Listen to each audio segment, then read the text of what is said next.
Hello everyone, react JS सीखने की इस सीरीज में आज ही हमारा वीडियो नंबर 4 है। पिछली वीडियो में हमने एक सिंपल सी वेबसाइट का स्ट्रक्चर रेडी किया था जो दिखने में कुछ इस तरह का था। अब देखिए, मैं जब भी इनमें से किसी मेन्यू पे क्लिक करता हूँ उस वक्त क्या होता है। आप यहाँ पर देखना, ये लोडर बार बार लोड होता है। इसका मतलब है कि इस पेज की रिक्वेस्ट सर्वर पर जाती है और सर्वर से हमें रिस्पांस मिलता है। लेकिन अब हमें कुछ इस तरह की फंक्शनलिटी क्रिएट करनी है कि ये बार बार रिक्वेस्ट और रिस्पांस नहीं होना चाहिए। एक बार अगर डेटा हमारे ब्राउजर की कैश मेमोरी में स्टोर हो गया तो वो यहीं से लोड होना चाहिए। यानी कि कहने का मतलब है कि ये जो लोडर बार बार लोड हो रहा है मेन्यू पे क्लिक करने के बाद, ये नहीं होना चाहिए। तो देखिए, ये लोडर इस वजह से भी लोड हो रहा है क्योंकि हमने एक पेज से दूसरे पेज के अंदर जाने में एंकर टैग का यूज किया है और एंकर टैग के href एट्रीब्यूट के अंदर हमने इस तरह से पाथ डिफाइन किया है। तो बस हमें सिंपल सा कोड करना है और ये प्रॉब्लम सॉल्व हो जाएगी। मैं क्या करूंगा, जहां पर भी मैंने एंकर टैग का यूज किया है उस जगह पर मैं लिखूंगा लिंक कुछ इस तरह से, और href एट्रीब्यूट की जगह में लिखूंगा टू।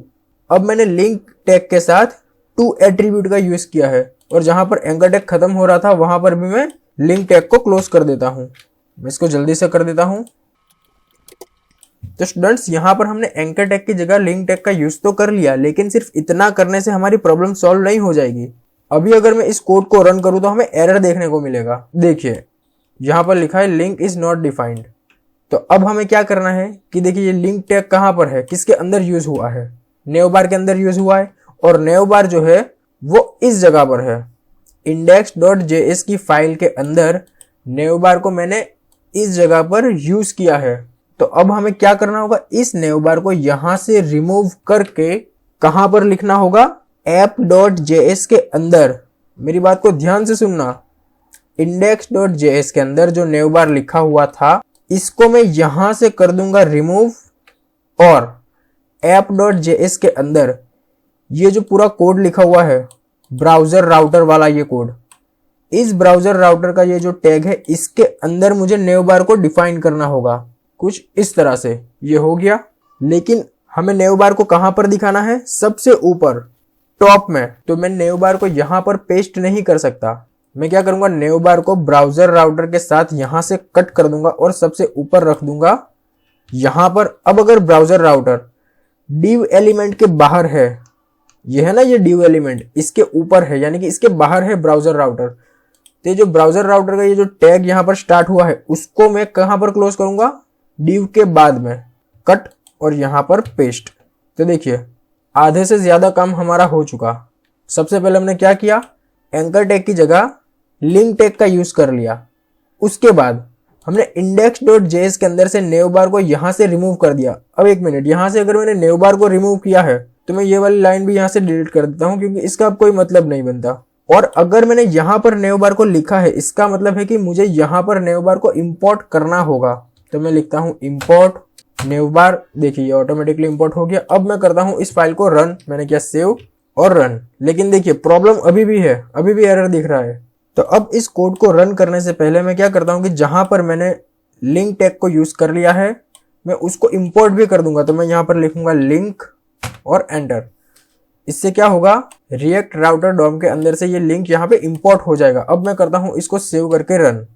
तो स्टूडेंट्स, अब जब भी मैं इनमें से किसी भी मेन्यू पे क्लिक करूंगा तो ये लोडर बार बार लोड नहीं होगा। आप ध्यान से देखना, मैंने किया होम पे click, images, blocks, about us और कनेक्ट। तो स्टूडेंट्स, ये जो रिएक्ट जेएस है वो हमें सिंगल पेज एप्लीकेशन का फीचर प्रोवाइड करता है, तो हमें कोड भी उसके मुताबिक करना होगा।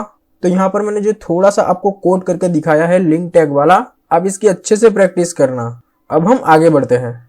तो स्टूडेंट्स, अब आप यहाँ पर देखिए, ये जो कोड मैंने यहाँ पर लिखा है राउट के अंदर, जब मैं होम पे क्लिक करता हूँ उस वक्त दिस इज होम पेज, ये वाला कोड रन होता है, यानी कि ये होम पेज का कोड है। अब जरा सोचिए कि एक वेबसाइट जब कंप्लीट वेबसाइट क्रिएट होगी उस वक्त उसके अंदर सिर्फ सिंगल लाइन का कोड तो नहीं होगा बल्कि बहुत ज्यादा कोड होगा, यानी कि बहुत सारा कंटेंट होम पेज पे डिस्प्ले हो रहा होगा। यहाँ पर तो मैंने सिर्फ समझाने के लिए आपको सिंगल लाइन में दिस इज होम पेज लिख के बता दिया ताकि आपको समझ में आ जाए, लेकिन एक्चुअली में जो वेबसाइट क्रिएट होगी उसमें तो होम पेज का बहुत ज्यादा कोड होगा। तो क्या हम वो सभी कोड यहाँ पर लिखेंगे? नहीं। तो यहाँ पर हम क्या करेंगे, होम पेज का सिर्फ कंपोनेंट लिखेंगे, जैसे कि इस फाइल को देखिए, यहाँ पर नेवबार का पूरा कोड है और फिर मैंने इस कोड का कंपोनेंट यानी कि नेवबार का कंपोनेंट कहाँ पर यूज किया, यहाँ पर। ठीक इसी तरह होम पेज की एक अलग से फाइल बनेगी और उस फाइल को यानी उस कंपोनेंट को मैं यहाँ पर यूज कर रहा हूँगा। तो दिस इज होम पेज वाली इस लाइन को मैं कर देता हूँ रिमूव और ये जो कंपोनेंट्स फोल्डर है इसके अंदर मैं एक और फोल्डर क्रिएट कर लेता हूँ होम पेज। अब इसी होम पेज के अंदर एक न्यू फाइल क्रिएट होगी जिसका नेम होगा homepage.js। इसके अंदर भी मैं वही काम करूंगा। सबसे पहले कांस्टेंट क्रिएट करूंगा home page equal to parenthesis arrow space, यहां से remove, const design equal to semicolon और रिटर्न मैं कर दूंगा डिजाइन को। अब मैं यहां पर लिखता हूं एक्सपोर्ट डिफॉल्ट होम पेज। अब मुझे होम पेज से रिलेटेड जितना भी कोड लिखना है वो मैं यहां पर इस डिजाइन के अंदर लिखूंगा। मैं यहां पर लिखता हूं H1 this is new home page. ठीक है स्टूडेंट्स, मैंने कुछ इस तरह से लिख दिया this is new home page. तो ये हमारे होम पेज का कंपोनेंट क्रिएट हो चुका। अब मैं इसको यूज कहां पर करूंगा, यहां पर मैंने लिखा होम पेज। तो स्टूडेंट्स आपने एक बात नोट की, देखिए जैसे ही मैंने यहां पर होम पेज का कंपोनेंट लिखा ऑटोमेटिकली VS कोड ने क्या किया, उस कंपोनेंट को यहां पे इंपोर्ट कर दिया। तो ये बात आपको हमेशा हमेशा के लिए याद रखनी है कि जब भी आप किसी कंपोनेंट को यूज कर रहे हो उस वक्त ये जरूरी है कि उस कंपोनेंट को आप पहले इंपोर्ट भी करो। अगर आप इसको इंपोर्ट नहीं करोगे तो आप इसका यूज भी यहाँ पर नहीं कर सकते। तो स्मार्ट IDE यूज करने का फायदा हमें यही मिलता है। जैसे कि अभी मैंने सिर्फ यहाँ पे होम पेज का कंपोनेंट लिखा तो VS कोड ने क्या किया, ऑटोमेटिकली इसको इंपोर्ट कर दिया। अब मैं इसको सेव करके रन करता हूँ और मैंने किया होम पेज पे click, this is new home page.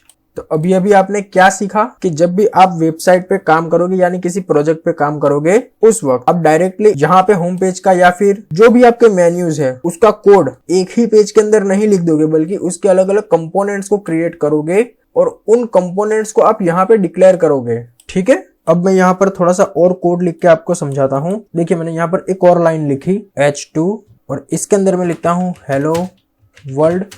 तो देखिए जैसे ही मैंने एक से ज्यादा लाइन लिखने की यहाँ पर कोशिश की एक एरर देखने को मिला। तो यहाँ पर रिएक्ट के रूल्स के मुताबिक हमें क्या करना होगा, इस कोड को किसी पेरेंट एलिमेंट के अंदर रखना होगा, यानी कि ये जो टैग है इनका कोई पेरेंट होना चाहिए। तो रिएक्ट हमें रिकमेंड करता है ब्लैंक टैग। बस मैं इस तरह से टैग को स्टार्ट करूंगा और यहाँ पर क्लोज कर दूंगा तो वो एरर भी रिमूव हो जाएगा और ये जो मैंने कोड लिखा है ये उसका पेरेंट टैग हो जाएगा। अब मैं करता हूँ इसको सेव और रन, तो हमें कुछ इस तरह से आउटपुट देखने को मिला। अब मान लीजिए कि कोई डेटा वेरिएबल के अंदर है, उसको मैं किस तरह से यहाँ पर आउटपुट में शो करवा सकता हूँ। तो देखिए मैंने यहाँ पर एक वेरिएबल बनाया लेट a, इसके अंदर मैं लिखता हूँ लाइन 1 और यहाँ पर मैंने लिखा लेट b, इसके अंदर मैं लिखता हूँ लाइन 2। अब इस वेरिएबल a और वेरिएबल b को मैं यहाँ पर शो करवाना चाहता हूँ, तो मैं क्या करूँगा, इसको यहाँ से रिमूव करके कर्ली ब्रैकेट्स के अंदर मैं लिखूंगा a और यही सेम प्रोसेस मैं करूँगा b के लिए। मैंने किया, इसको सेव और रन, तो कुछ इस तरह से आउटपुट देखने को मिला। स्टूडेंट्स अब यही डेटा मैं जेसन फॉर्मेट में एक्सेस करना चाहता हूँ, तो मैं क्या करूँगा, यहाँ पर मैं लिखता हूँ const my data equal to curly brackets, मैंने लिखा a colon line 1 comma b और लाइन 2। ऊपर वाली लाइंस को मैं यहाँ से डिलीट कर देता हूँ। अब मैं जेसन फॉर्मेट में डेटा किस तरह से एक्सेस करता हूँ उसको देखिए। यहाँ पर मैं लिखता हूँ माई डेटा डॉट a, इसके बाद मैंने लिखा माई डेटा डॉट b। तो स्टूडेंट्स अगर आप जेसन फॉर्मेट में डेटा को एक्सेस करना चाहते हो तो वो कुछ इस तरह से प्रोसेस होगा। मैं करता हूँ इसको सेव और रन। ठीक है, अब मैं आपको दिखाता हूँ कि हम एरे के माध्यम से किस तरह से डेटा को एक्सेस करते हैं। मैंने यहाँ पर लिखा const my array equal to 11 12 13 14। अब ये जो एरे का डेटा है उसको एक्सेस करने के लिए मैं यहाँ पर लिखता हूँ, मैं काम करता हूँ p एलिमेंट का यूज कर लेता हूँ। उसके अंदर मैंने कर्ली ब्रैकेट्स का यूज किया और यहाँ पर मैंने लिखा माई एरे। मैंने इस फाइल को सेव किया और रन, तो देखिए उसका जितना भी डेटा था एज इट इज यहाँ पर प्रिंट हो गया। लेकिन मैं चाहता हूँ कि सिर्फ 13 प्रिंट हो, तो इसका इंडेक्सिंग नंबर क्या होगा 2, क्योंकि एरे 0 से स्टार्ट होता है तो 13 का इंडेक्सिंग नंबर होगा 2। तो अगर मैं यहाँ पर लिखता हूँ माई एरे के बाद इंडेक्सिंग 2 और फिर मैं इस फाइल को सेव करके रन करता हूँ तो सिर्फ 13 प्रिंट होगा।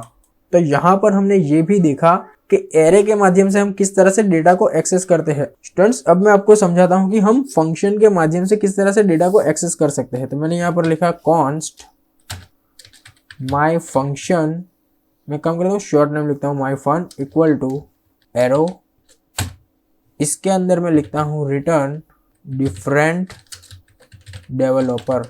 अब जहां कहीं भी मैं इस डेटा को प्रिंट करना चाहता हूं मैं क्या करूंगा, इस फंक्शन का नेम डिक्लेयर कर दूंगा। मैं यहां पर लिखता हूं पी टैग के अंदर कर्ली ब्रैकेट्स और यहां पर मैंने लिखा माई फन और पैरेंथेसिस।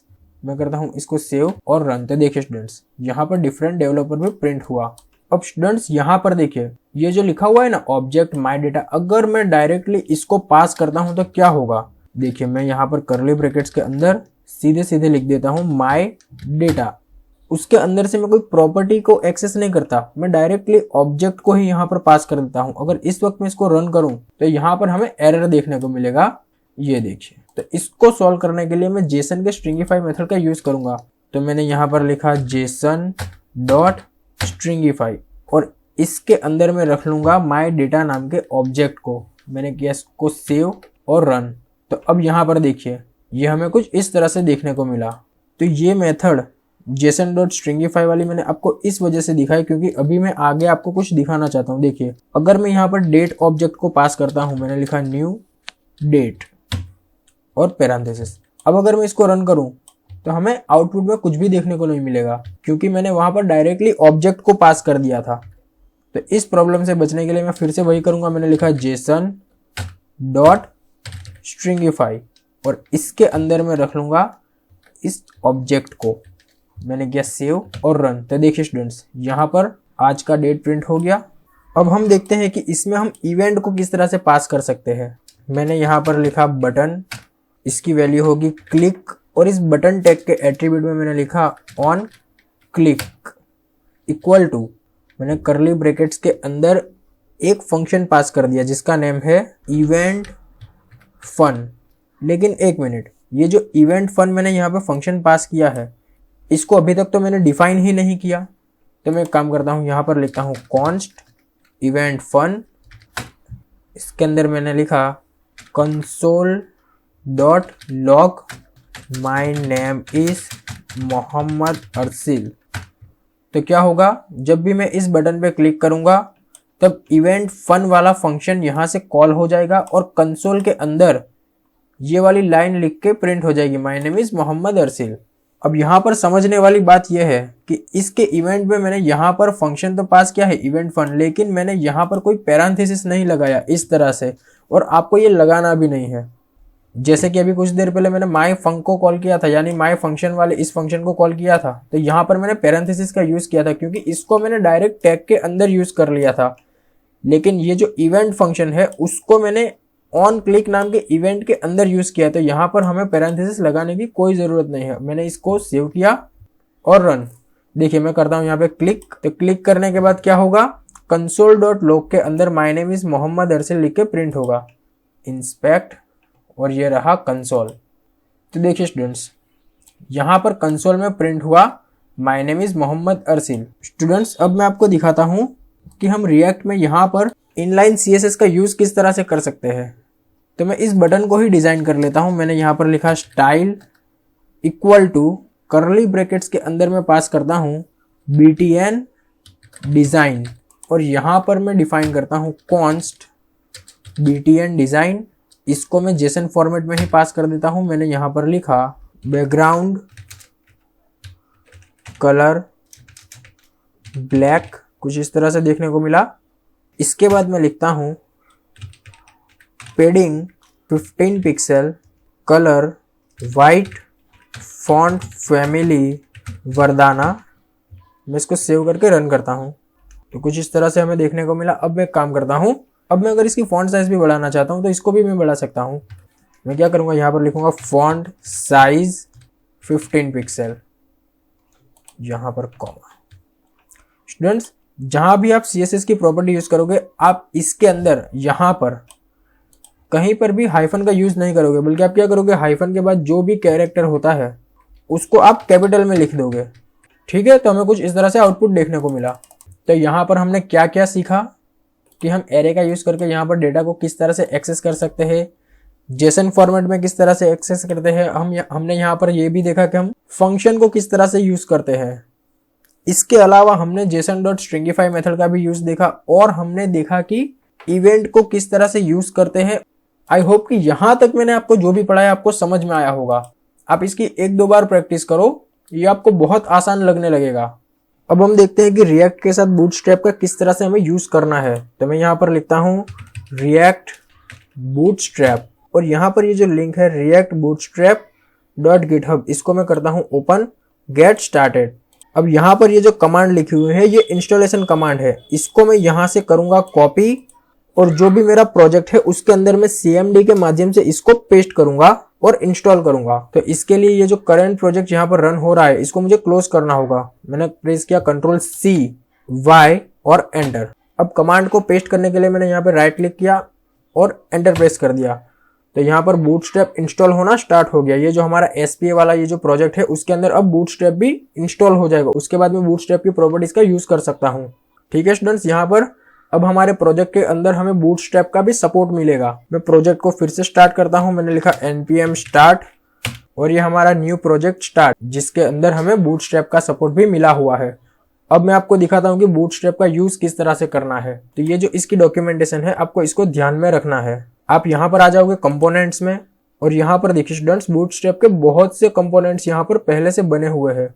जैसे कि मैं बटन का यूज करना चाहता हूँ तो मैंने बटन पे क्लिक किया और देखिए यहाँ पर बहुत ही अलग अलग वेराइटीज में हमें बटन देखने को मिल जाएंगे। मैं एक काम करता हूँ, इनमें से सिर्फ एक बटन को यहाँ से कॉपी करता हूँ और हमारे प्रोजेक्ट में करता हूँ पेस्ट। मैंने किया सेव। इस वक्त अगर मैं इस फाइल को रन करूं तो हमें आउटपुट देखने को नहीं मिलेगा, यानी कि ये जो बटन है इसका आउटपुट हमें देखने को नहीं मिलेगा, क्योंकि यहाँ पर मैंने कंपोनेंट तो लिख दिया लेकिन मैंने इस कंपोनेंट को इंपोर्ट नहीं किया। तो सबसे पहले मैं यहाँ पे क्या करूंगा, लिखूंगा इंपोर्ट फ्रॉम रिएक्ट बूटस्ट्रैप। तो स्टूडेंट्स अब मुझे बूटस्ट्रैप के जो भी कंपोनेंट का यूज करना है उसको मैं यहाँ पर इंपोर्ट कर लूंगा। तो अभी अभी हमने बटन कंपोनेंट का यूज किया तो मैं यहाँ पर लिखूंगा बटन।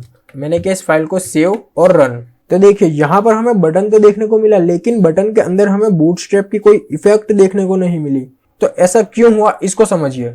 मैंने यहाँ पर बटन कंपोनेंट का यूज तो कर लिया, उसको मैंने इंपोर्ट भी कर लिया, लेकिन जो मेन कॉन्सेप्ट था बूटस्ट्रैप, हमने बूटस्ट्रैप को तो इंपोर्ट किया ही नहीं। तो मैं यहाँ पर लिखूंगा इंपोर्ट डबल कोट के अंदर बूटस्ट्रैप /dist/css/bootstrap.min.css। अब ये वाली फाइल हमें कहां पर मिलेगी, जब मैंने इस प्रोजेक्ट में बूटस्ट्रैप को इंस्टॉल किया उस वक्त ये नोड मॉड्यूल के अंदर यहाँ पर ये देखिए बूटस्ट्रैप का एक फोल्डर है, इसी फोल्डर के अंदर डिस्ट नाम का एक फोल्डर है, वहां पर एक CSS का फोल्डर बना हुआ है जिसके अंदर से मैंने बूटस्ट्रैप min.css को एक्सेस कर लिया। अब मैं इसके अंदर बूटस्ट्रैप के कोई भी इफेक्ट को इंप्लीमेंट कर सकता हूं। मैंने किया सेव और रन। तो देखिए स्टूडेंट्स बूटस्ट्रैप को ऐड करने के बाद हमें कुछ इस तरह से ये बटन देखने को मिला। मैं इसका कलर चेंज करना चाहता हूं तो मैं क्या करूंगा, यहाँ पर वेरिएंट को चेंज कर दूंगा। यहाँ पर प्राइमरी लिखा हुआ है तो मैं एक काम करता हूँ, लिखता हूँ सक्सेस, सेव। देखिए इसके अलावा है डेंजर। देखिए अगर आपको ये सब वेरिएंट्स याद नहीं है तो कोई बात नहीं, आप यहां से भी देख सकते हो। ये है प्राइमरी, सेकेंडरी और इसमें से कुछ भी आपको याद रखने की जरूरत नहीं है। जो भी कंपोनेंट आपको यूज करना है आप यहां से कंपोनेंट्स को ओपन करोगे, उसको सिलेक्ट करोगे और उसके बाद तो सब कुछ आपकी आंखों के सामने है। जो भी कोड आप चाहते हो आप उसको यूज कर लोगे। अभी हमने कुछ इस तरह के बटन्स बनाए, अब मैं चाहता हूं कि नहीं मेरा बटन इस तरह से दिखना चाहिए। तो बहुत ही आसान है, मैं क्या करूंगा, वेरिएंट के अंदर जो भी यहाँ पर लिखा हुआ है उसके पहले मैं आउटलाइन हाइफन लगा दूंगा। मैंने इसको यहीं से कॉपी कर लिया और देखिए ये जो वेरिएंट लिखा हुआ है डेंजर, इसके पहले मैंने लिखा आउटलाइन हाइफन। अब मैं इसको रन करके चेक करता हूँ कि ये कैसा दिख रहा है। तो देखिए स्टूडेंट्स हमें कुछ इस तरह से देखने को मिला और जब मैं इस पे माउस ओवर कर रहा हूँ तो इसका कलर भी चेंज हो रहा है। स्टूडेंट्स यहाँ पर और भी बहुत सारे कंपोनेंट्स हैं, मैं इनमें से किसी कंपोनेंट का यूज करके आपको दिखाता हूँ। जैसे कि मैंने यहाँ मॉडल पे क्लिक किया और ये देखिए अगर मैं चाहता हूँ कि मुझे इस तरह का मॉडल बनाना है तो मैं क्या करूंगा, ये जो कोड है इसको यहां से मैं करूंगा कॉपी। देखिए यहाँ पर ये बहुत समझने वाली बात है कि जो कोड आप लिखना चाहते हो उसका आउटपुट आपको ऑलरेडी पहले से बना बनाया मिल रहा है, तो बस आपको वहां से वो कोड कॉपी करना है और इसमें कुछ भी गलत नहीं है। याद रखने वाला स्टेप कौन सा है, आपको ये याद होना चाहिए कि रिएक्ट बूटस्ट्रैप नाम की ये जो वेबसाइट है, इस वेबसाइट के अंदर कंपोनेंट्स नाम का एक मेन्यू है जिसपे क्लिक करने के बाद हम इस मॉडल तक पहुंच सकते हैं। तो बस आपको ये स्टेप याद रखना है। इतना स्टेप याद रखने के बाद आपको ये मॉडल मिल रहा है तो इसका यूज करो। कोडिंग सीखने के बाद ये भी इंपॉर्टेंट है कि आपको कब किस वक्त कोड लिखना है और कब किस वक्त कंटेंट को कॉपी करना है। इस वक्त मुझे ये कंटेंट बना बनाया मिल रहा है तो मैं फिर इसका कोड क्यों लिखूंगा, मैं तो इसको कॉपी ही करूंगा, जो मैंने किया पेस्ट। अब देखिए अगर मैंने यहाँ पर कंपोनेंट को पेस्ट किया है तो मुझे इसको इंपोर्ट भी करना होगा। तो मैं इंपोर्ट क्या करूंगा, यहाँ पर जो कैपिटल लेटर में लिखा हुआ है उसको मैं इंपोर्ट करूंगा। जैसे कि यहाँ पर लिखा हुआ है मॉडल, तो मैंने यहाँ पर लिखा बटन के बाद मॉडल।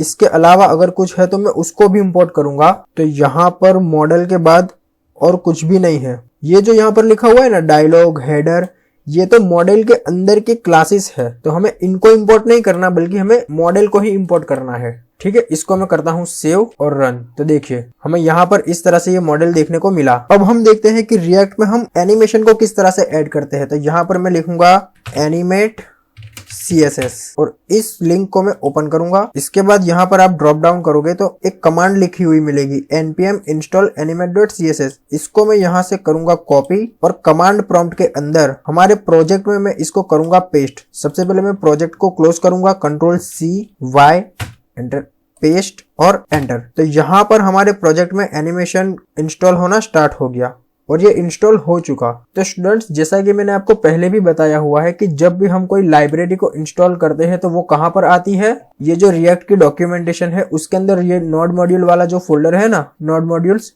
इसी फोल्डर के अंदर यहीं पर कहीं होगी एनिमेशन की फाइल। आप यहाँ पर कहीं ध्यान से देखो, ये रही animate.css, यानी कि animate.css की फाइल हमारे प्रोजेक्ट में इंस्टॉल हो चुकी। अब मुझे क्या करना है, बस इसको इंपोर्ट करना है। तो मैं यहाँ पर सबसे ऊपर लिखता हूँ इंपोर्ट। ये कहाँ पर है, animate.css के फोल्डर के अंदर। ये देखिए animate.css फोल्डर के अंदर एक फाइल है animate.min.css के नाम से। मुझे इस फाइल तक पहुंचना है। तो मैंने यहाँ पर लिखा animate.min.css। ठीक है स्टूडेंट्स, मैंने इसको इंपोर्ट भी कर लिया। अब मुझे जहां भी एनिमेशन का यूज करना है वहां पर मैं क्लास नेम प्रॉपर्टी का यूज करूंगा। मैंने लिखा class name equal to animate double underscore और एनिमेटेड, उसके बाद स्पेस मैं फिर से लिखूंगा एनिमेट डबल अंडरस्कोर। तो देखिए जब भी आपको एनिमेशन लगाना है यहां से यहां तक हर बार आप इसको same to same as it is लिखोगे। इतना लिखने के बाद आप यहाँ पर एनिमेशन का नेम लिखोगे। जैसे कि मैंने यहाँ पर लिखा बाउंस और मैंने किया सेव। ठीक है स्टूडेंट्स, तो यहाँ से यहाँ तक आपको सेम टू सेम ऐसे ही लिखना है और उसके बाद आप एनिमेशन का नेम लिखोगे। अब ये एनिमेशन का नेम आपको कहाँ से पता चलेगा, ये जो animate.css की फाइल है यहाँ पर देखिए एनिमेशंस के नेम लिखे हुए हैं। आप यहीं से कोई भी नाम वहां पर लिखोगे। अब मैं प्रोजेक्ट को फिर से रन करता हूं। मैंने लिखा npm start। तो देखिए यहाँ पर हमें एनिमेशन देखने को मिला। अगर आप इसे इनफाइनाइट करना चाहते हो तो आप क्या करोगे, यहाँ पर लिखोगे एनिमेट डबल अंडरस्कोर और इनफाइनाइट। इस वैल्यू में ज्यादा कुछ याद रखने वाली बात नहीं है। देखिए यहाँ से यहाँ तक तो आपको सेम टू सेम लिखना है। उसके बाद आप एनिमेशन का नेम वेबसाइट से देख लोगे और अगर आप इनफाइनाइट करना चाहते हो तो आप फिर से एनिमेट डबल अंडरस्कोर के बाद इनफाइनाइट लिख दोगे, हो गया। अब अगर मैं इसको रन करूं तो यहाँ पर हमें कुछ इस तरह से एनिमेशन देखने को मिलेगा। देखिए यहाँ पे बहुत से है। मैं एक काम करता हूँ, स्विंग एनिमेशन का यूज करता हूँ। तो मैंने यहाँ से बाउंस को रिमूव किया और लिखा स्विंग, सेव। तो देखिए अब ये स्विंग हो रहा है। तो स्टूडेंट्स मैं आशा करता हूँ कि इस वीडियो में मैंने आपको जो भी पढ़ा है वो आपको समझ में आया होगा। आप मेरा वीडियो देखो और वीडियो के साथ साथ वीडियो को पॉज करके उसकी प्रैक्टिस करने की भी कोशिश करो। सिर्फ वीडियो देखने से आपको रिएक्ट नहीं आएगी। आप जितनी प्रैक्टिस करोगे आपको उतना ही ज्यादा समझ में आएगा। अब मैंने आपको सिर्फ जितना पढ़ाया आप उतना पढ़ के मत बैठ जाओ। कुछ स्टूडेंट्स ऐसे होते हैं जो अपने स्किल्स का यूज करके जितना मैंने इस वीडियो में पढ़ाया उससे भी ज्यादा कुछ करने की कोशिश करते हैं। तो ये अच्छी बात है, इससे आपकी ही प्रैक्टिस होगी। मैंने आपको कंपोनेंट्स के बारे में बताया, तो आप उन कंपोनेंट्स की और ज्यादा प्रैक्टिस करने की कोशिश करो। मैंने आपको यहाँ पर सिर्फ मॉडल के अंदर एनिमेशन लगा के बताया, आप इनमें से सभी एलिमेंट्स में कुछ ना कुछ एनिमेशन देने की कोशिश करो, कुछ और ज्यादा बूटस्ट्रैप यूज करो, इस तरह से आप प्रैक्टिस करो। स्टूडेंट्स, अब तक अगर आपने इस चैनल को सब्सक्राइब नहीं किया तो आप इस चैनल को सब्सक्राइब कर लो।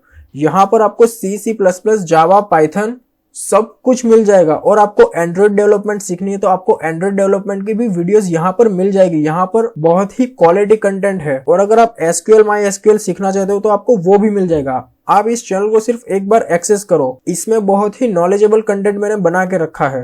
अपने फ्रेंड्स के साथ भी इस चैनल को शेयर करो और मुझे कमेंट करके बताओ कि क्या आपको इस चैनल के वीडियोस पसंद आ रहे हैं। मिलते हैं हम नेक्स्ट वीडियो में, तब तक के लिए बाय।